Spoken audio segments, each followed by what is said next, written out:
Sistēmā ir iespējams veidot dažādu veidu izdrukas,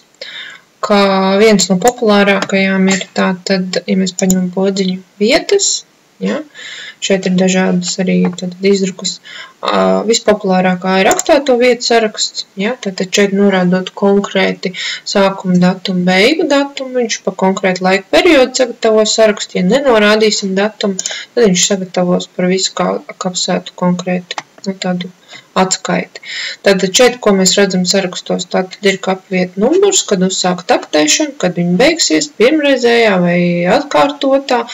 konkrētajā abadītajā vietās, ja. Un otra no populārajām izdrukām ir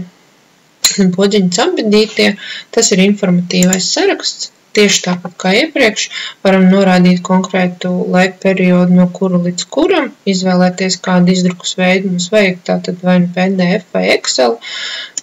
izvēlos Excel, un